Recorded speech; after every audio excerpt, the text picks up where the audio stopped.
Let us put ourselves in the presence of the Lord.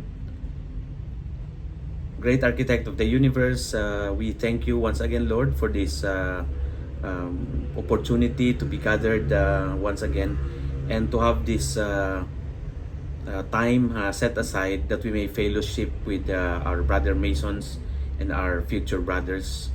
And all this we are doing, dear Father, to learn the significance of your word in the Bible as applied to our daily lives. We pray, dear Father, that you would be with us in this session. We pray for your divine presence and your guidance.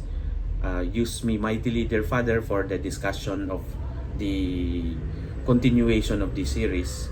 And we pray that you would allow us to bear fruit, dear Father, and to be worthy of being mightily used by you in the fulfillment of your program for the whole of your creation. Thank you, Lord, and this we pray in the mighty name of your Son, Jesus Christ. Amen. So mote it be. Mote it be. Okay, brethren. So, continuation ng Truth Over Trends, no? So, basically, again, going back, this is all about being aware that there are certain trends well recognized in the present day, and given yung culture that is governing the lives, especially of the younger generation, is quite different from what we had coming from the older generation, no? And the point about all this is that itong mga current trends are more and more covering up the essential truths that we used to know very vividly, because the older generation tended to be more inclined towards the Word of God, no? Maraming societies or even countries like the United States, no, that were built on the basis or on the foundation of the Word of God, but yung force na yon has begun to dwindle, and it appears that the current trends are less inclined, palayo ng palayo sa salita ng Diyos. So our whole aspiration for this series is to retool ourselves, or to at least rekindle our being grounded to the Word. And tonight, we are going to revisit the life of one of the good kings of Israel, or Judah, no, specifically Judah. And his name is Josiah. And we will see how Josiah has actually sought God in his life, no, despite the fact that he actually was born to a bad king or an evil king, and even yung grandfather niya was even also classified as one of the bad kings of Israel. So several generations of bad kings, and suddenly Josiah came about, and he turned out to be different. He redirected his life and the whole of his kingdom towards God, no. So kaya ang title ng ating subtitle ng ating topic this evening is Seek God Today, and it has to be a very deliberate action from our part. So puntahan muna natin ang ating word for the evening, and as before, we will again request Mary Nobs Jess, please, for our word. Good morning and good evening, brethren. 2 Chronicles chapter 34 verses 1 to 3. Josiah was 8 years old when he became king, and he reigned 31 years in Jerusalem. He did right in the sight of the Lord and walked in the ways of his father David, and did not turn aside to the right or to the left. For in the 8th year of his reign, while he was still a youth, he began to seek the God of his father David. And in the 12th year, he began to purge Judah and Jerusalem of the high places, the Asherim, the carved images, and the molten images. Jeremiah 29, verse 13. You will seek me and find me when you search for me with all your heart. And Jeremiah 7, verse 23. But this is what I commanded them, saying, "Obey my voice, and I will be your God, and you will be my people. And you will walk in all the way which I command you, that it may be well with you." Uzziah became king when he was 8 years old. He reigned 31 years in Jerusalem. He had a bad grandfather, Manasseh. His father Amon also did evil in the sight of the Lord. King Uzziah did right in the eyes of the Lord. He turned out differently from his grandfather and father. He sought God. Where did young Uzziah receive godly influence? God's prophets, like Jeremiah, who served in Uzziah's lifetime, may have spoken to the life of King Uzziah. We should seek him with all our heart, and young King Uzziah did. Ayun. Thank you, Thank you. Very Nobs. As we have listened to the verses in 2 Chronicles 34, brethren, we learn na si King Josiah was actually very young when he became king, no? And as I mentioned, he was made king at the age of 8 years old. Dito sa 2 Chronicles 34, it's being mentioned that Josiah walked in the ways of his father David, no? Ibig sabihin, he is from the bloodline of King David, but hindi naman siya immediate son ni David. If you look at the timeline, brethren, makikita natin na si David was actually the second king of Israel, because King Saul was the first one, the father of Jonathan. And then second si King David. Si Josiah is actually already the 15th, I think. No, so there is a long line of kings in between David and Josiah. But Josiah kasi decided to follow the godliness of King David. Kaya when he is being mentioned in the Bible, especially in 2 Chronicles, directly sinasabi that he walked in the ways of his father David. Pero malayong agwat yan, brethren. Kasi si King Josiah, nung maging king siya, na-split na yung kingdom ni David, na hinawakan din ni King Solomon. After ni King Solomon, na-split yan kay Jeroboam and Rehoboam. At yung south became the kingdom of Judah, yung north became the kingdom of Israel.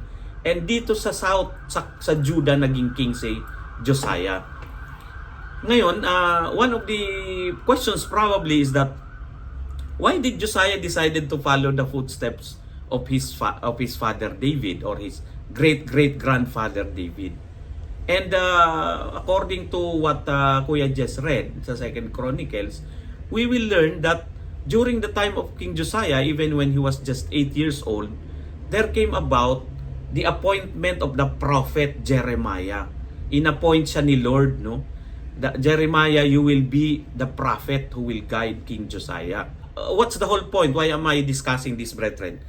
We're talking about mentorship here, no? When there is someone who knows about the Lord, or there is someone who knows more things than you might know, it is always good for us to open up our hearts and minds and ears to the one who might be able to tell us good things, or tell us the ways of the good, no? So ito yung the whole point why Jeremiah was mentioned. And Jeremiah is known for being the prophet who foretold the downfall of Jerusalem, or the kingdom of Israel and Judah, to the Babylonians. Siya yung prophet nung nakuha si na Daniel papuntang Babylon. So he foretold it and also witnessed the destruction of Jerusalem. Anak na ni Josiah at that time ang king. Gusto ko lang mag-backtrack tayo ng konti dito sa kung paano tinawag ni Lord si Jeremiah. No? Kasi very timely talaga yung pagkakatawag sa kanya to be a prophet, because the Lord had plans for King Josiah. At alam niya bata pa si King Josiah. So sabi niya sa book of Jeremiah, the word of the Lord came to me saying, this is Jeremiah himself saying, no? Came to me saying, before I formed you in the womb I knew You. Before you were born, I set you apart. I appointed you as a prophet to the nations. Inasabi sa kanya ni Lord, di ka pa pinapanganak, pinoporma pa lang kita sa tiyan ng nanay mo, I already appointed you to be useful to me. No? I already have a role for you. This is important, brethren, kasi sometimes we might think of ourselves as just a listener ng word ni Lord, no, in the Bible. We listen and listen to preachings, we read the Bible, etc. But mind you, there is a role for each one of us, no? We just need to pray for the understanding ng role na yon. Lord, saan mo ba ako gustong dalhin? And profess your willingness to be used by Him mightily. And that's why we opened the prayer that way also this evening. Nung una, brethren, tumanggi si Jeremiah eh. Sinabi niya, bakit ako? No? And then the Lord told him, well, because I want you to be an instrument for me. No? And clearly, gusto siyang gamitin to guide Josiah. Let's now delve into the heart of the lesson, brethren, on how what are the things might we learn from the life of Josiah. So, ang number one is getting rid of idols. Imagine, brethren, wala pang nababasang word of God si King Josiah. He was 8 years old when he became king. But 8 years after, when he turned 16, because of the mentoring of the prophet Jeremiah, he just said, as king, I am going to cleanse the kingdom. Itong binasa ni Kuya Jess kanina na word, Asherim, brethren, it refers to the Asherah. Yun yung mga totem poles, brethren, na sinasamba nung araw nung mga Israelites who forgot already the commandments of Moses. So, as I said, because of the mentoring of Jeremiah, Josiah just came to a point where he said, I'm going to cleanse the kingdom and we are going to get rid of all the idols. It was a process that they had to go through to be able to get rid of all the idols that is pervading the whole kingdom. So ito, brethren, ang lesson naman natin dito is that if we want to also get rid of our current idols, and it takes many forms, which we'll go to later, a Christian or the Christian life is a journey or process. So dahan-dahan, and our obligation is to respond in obedience when we feel the prodding of the Holy Spirit in us with respect to getting rid of the idols. King Josiah, being 8 years old, will not be able to do it at that age, no? When he turned 16, he started that process of cleansing. Sometimes, brethren, hindi natin alam na meron pala tayong idol, this which could constitute our own Asherat or Asherim in the modern day. Ano-ano ba yung mga to, brethren? Anything that occupies us and takes away our time for the Lord can be considered an idol. No? So, meron niyang mga examples like kung masyado kang nalululong sa paglalaro ng Xbox or Nintendo, then that is your idol. Because you might be spending too much time for that and you are forgetting your quiet time or your prayer time or your Bible reading time. No? But, iyon, medyo obvious, no? Because katulad din niya ng excessive na pag-Facebook o excessive na pag-Netflix. So, obvious. No? But, even then, merong mga less obvious na idols. For example, yung pagiging sobrang sub-sub ang ulo sa trabaho. Your work can also be your idol if it already takes away your time to have conversations with the Lord. So minsan yung vocation natin, we take it too seriously and too much. We allocate too much time for it that it could actually become our idols. So we might not be aware. So it takes a little revisiting, brethren. It takes a little reflection so that we might realize ano at sino ba ang umaagaw sa atin kay Lord. It could be your very close friends, no?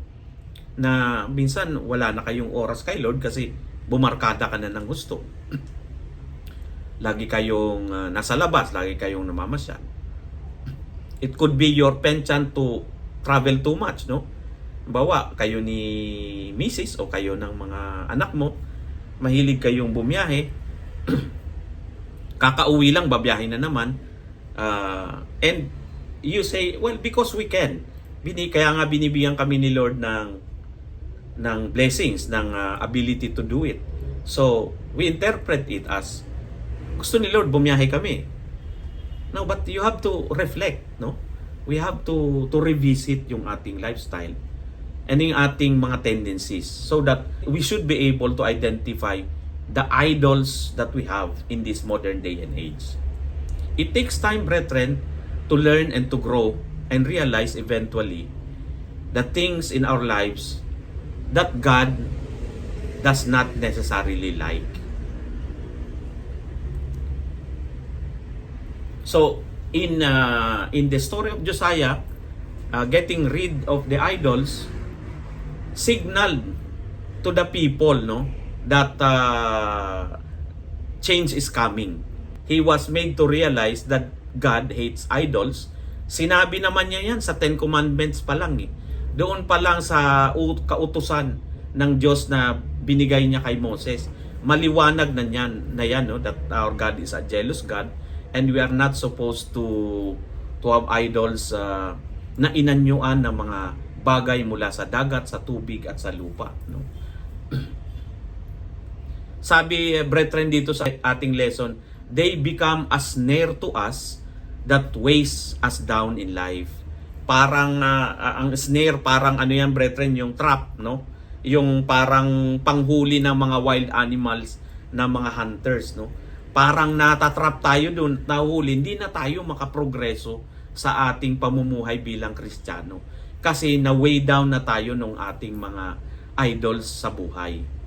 But in the end, if you look at these idols, they are practically useless. Ngayon, brethren, if we continue reading 2 Chronicles 34, we would read, no, na after niya gawin yun, the Lord blessed him, no. The Lord actually gave him a very important gift that he ended up using in his role as king of Judah. He ended up ruling for 31 years. Ano yung gift na to, brethren?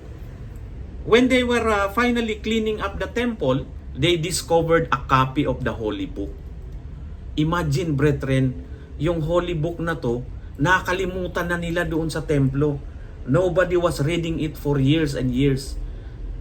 Nobody is leading the people in terms of trying to have a better understanding of the will of God, no?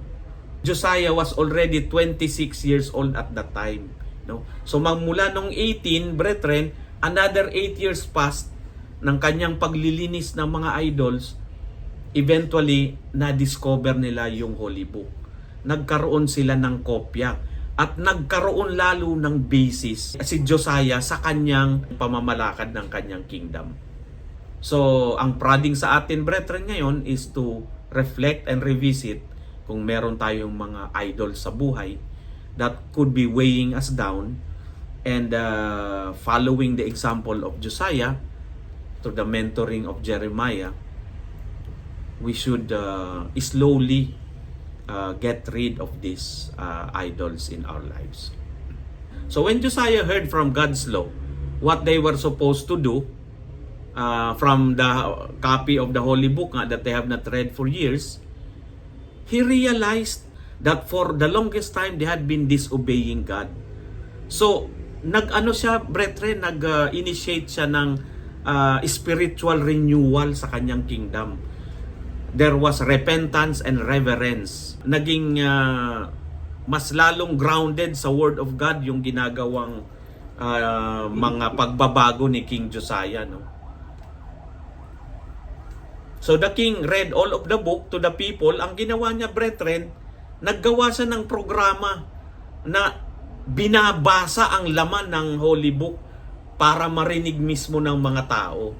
palagay ko importante din ito, brethren, sa ating obedience sa word, no? I think this is just as important now for us to be able to obey the word of God, for us to actually read it ourselves, and for those in our circle who might not yet have the penchant to read, we can read it to them or read it for them. Ang ginawa ng king, brethren, ni King Josiah, despite being king, he read it to the people, and he made a covenant with God to walk before him and obey his word with all his heart and all his soul. And itong kanyang programa na to, brethren, became widely supported by the people. The reading of our Bible, brethren, is also a prodding that we should heed. No, gusto ni Lord basahin natin ang salita niya so that we may actually be directly touched by His word. And doon naman, brethren, sa mga tao sa paligid natin, we can read it to them. So, itong reign of King Josiah in Judah is described like an oasis in the desert, mga kapatid, no? In between bad kings, sabi, one good king changed an entire lifetime. And we can do this also in our generation. Balikan natin, mga kapatid, yung introduction na sinabi ko. That it appears that in this present generation, parang palayo na sila ng palayo sa salita ng Diyos. This is not their fault, brethren. Somewhere along the way, just like what happened to the kingdom of Judah, people forgot to read the holy book. Hindi ito kasalanan ng present generation. Kasalanan ito ng generation na sinundan nila. Bakit ko nasasabi ito, brethren? In the US, because of this wokeness na sinasabi, imagine they had policies in certain states to remove a copy of the Holy Bible in the libraries. Can you imagine governments doing that? No? Para daw walang room for any religious disparity, the universities or the schools should remain secular. Tinanggal nila, brethren. Can you imagine that? Ano ang inaalaw nila? Yung mga libro that describe sexuality, etc., na linalabanan ng mga old school citizen in the US. No? Nagtataka sila bakit yung mga school officials are allowing elementary school students to have access to books about sex and sexuality at such a young age, and are actually disallowed to read the Bible. The society has decayed, no? And that is very prevalent in many other places. And meron tayong kuyang, brethren, who told me, he's Australian. He told me, I will predict that in 30 years, the Philippine society will just be as rotten. 30 years, beware my brother, sabi niya sa amin. If your own people will not take a drastic step to reverse the decay of your society, it's gonna happen. And mind you, sabi niya, I'm saying this because it's already happening in Australia, in my own society, sabi niya. Admitting to the very fact that these missteps have already been done in his own country. Learning from what happened sa story ni King Josiah, that he was given the blessing to rediscover the Word of God, and he took that step, he took that leadership role to bring back the Word to the people. It's a challenge to us when it comes to obedience, brethren. What are we going to do to take the same step and take the same leadership? We are placed in our circles of influence, and there is a reason why we are in our circles of influence right now. Merong reason kung bakit si Kuya Ponly ay may mga trabahador na nangangailangan ng kanyang mentorship. Merong reason kung bakit si Neil ay merong mga estudyante at kapwa mga professors who might need of his mentorship, there is also a reason why everybody in this room, my brothers, there is a reason why the Lord has placed us there, kung saan tayo ngayon. So after the obedience to His word, ano na ang nangyari, brethren? Dependence naman ang nangyari sa story ni King Josiah. And let me read to you this part, brethren. Depend on him in 2 Chronicles 35. When they found God's word, they celebrated the Passover. Imagine, for the longest time, brethren, Hudyo sila. They have not been celebrating the Passover. Unimaginable eh. But it happened to them because of these evil kings, no? Na sinundan ni King Josiah. The Passover was something written in the law that they must do. And King Josiah immediately made a covenant, and he then celebrated the Passover. There has not been a Passover like this since the time of Samuel. Naku, napakatagal na. One king chose to be different. No? Pinili ni King Josiah na maiba. Different from his father and different from his grandfather. He put his heart to get rid of all the idols and obey, and then also decided to depend on the guidance and power of the Lord. Bakit importante ang celebration ng Passover para sa kanila, brethren? Isang napakahalagang bagay na nakalimutan nila. Is because the Passover feast reminds the Jews that they could not save themselves. That to save ourselves, we need God. At ito, brethren, this is something that is also practiced in Freemasonry. We also have our Feast of the Paschal Lamb sa Scottish Rite dito sa Philippines among Freemasons who are members of the Scottish Rite. And yours truly had the opportunity to participate in the Feast of the Paschal Lamb, brethren. Ay napakaganda ng ritual natin dyan, no? I was assigned to be the orator doon sa isang celebration. Medyo mahaba lang ang minemorize, but I truly loved it and enjoyed it, brethren, because when I was memorizing the role of the talking points of the orator in the Feast of the Paschal Lamb, I realized I was memorizing about the Lord Jesus Christ. It described how the Feast of the Passover is a foretelling of the arrival of Jesus Christ 2,000 years thereafter, no? Napakaganda, brethren, and I hope for those na wala pang Scottish Rite body, this will excite you to actually join one. At doon naman sa mga nagmamason, I hope that eventually after joining the Blue Lodge and after spending time with the Blue Lodge, you will also have the excitement to eventually join the Scottish Rite body. Salvation, brethren, ang sabi sa ating lesson, is by faith alone and in Christ alone. Kaya ito ay napaka-importanting bagay, and I hope that this lesson would actually inspire us, brethren, no? Someday, my brothers, someone will come to us and they will ask the question, paano ba ako masisave? So, sana pagdating ng panahon na yon ay alam na natin sagutin ang tanong na yan. So, we must understand, brethren, the gift of salvation. So, in conclusion, brethren,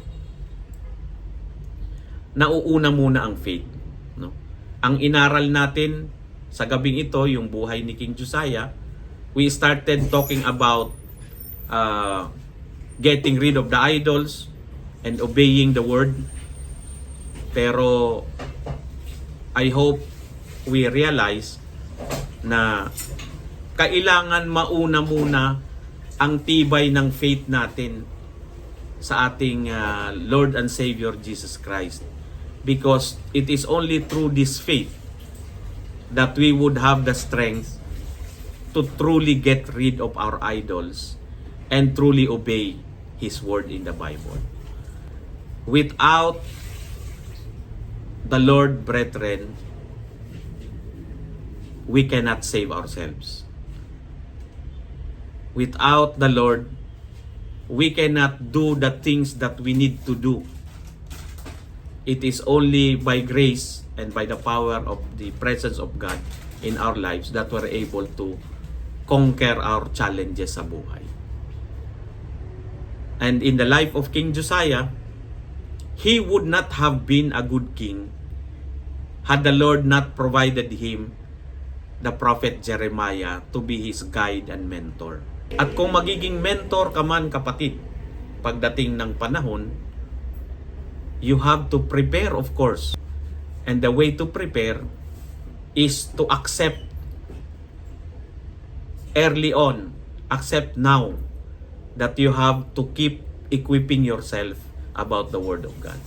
Huwag na natin bitawan, brethren, yung ating pagkakataon. Let's take ownership that someday in the future, we will be a Jeremiah to a Josiah. I hope ang lesson natin ngayong gabi is an enrichment to our spiritual lives, and is something that we can pick up some gold nuggets na magagamit natin sa ating buhay. Very nobs, Kuya Jess? Yeah, ang nag-strike lang sa akin yung sinabi mo kanina, mga idol mo, ang trabaho mo, kaperahan, power, kalimutan mo na si Gauto, walang mangyayari. Susunugin ka. O tama yun, meron kang temporary happiness, ika nga. Pero hindi, mawawala rin yun eh. I believe you me, kasi dumaan na rin ako dyan eh. Thank you. Thank you, Very Nobs. Pasensya ka na, Very Nobs, ha, kasi kailangan I am feeling the prodding of the Holy Spirit to share this. Brethren, naipost ko naman na nag-courtesy call kami kay Worshipful Brother Secretary Sunny Angara sa DepEd. And alam naman natin na si Kuya Jess used to be the Undersecretary in the Department of Education. Ito ang na-notice ko, brethren, and pasensya na Kuya Jess dahil isi-share ko ito. Marami kasi akong kilala, kasi nanggaling rin ako sa gobyerno, na nang umalis, tuwan-tuwa yung mga inalisan, ay salamat, umalis na. Pero nung bumalik doon si Kuya Jess, kahit malayo, kahit malapit yung madaanan namin, nagsisigawan. Welcome home, welcome back. Lahat ng dumadaan. Nagulat pa nga ako sa behavior ng isang opisyal nilang babae, kahit na nandun si secretary. Siningitan, makamayan lang si Kuya Jess. No? Kasi, and it only shows how much they appreciate our noble brother, Kuya Jess, no? Diyos naming buhay, maraming salamat po for this wonderful evening that we've been able to dissect and discuss the spiritual food that you have prepared before us this evening and this morning for our friends in the US. Thank you, Lord, for this clarity sa aming pag-iisip by using the life of King Josiah and the mentorship of Jeremiah to this good king that we have been able to learn many things, Lord. We pray that we would be able to apply these things sa aming pamumuhay, as we also pray, Lord, and lift up to you the lives of these men and masons in this room. We look forward, Lord, to this weekend, and we hope that it will be productive nonetheless, but also restful to all of us. Thank you, Lord, and all this we pray to you in the mighty name of your Son, Jesus Christ. Amen. So mote it be.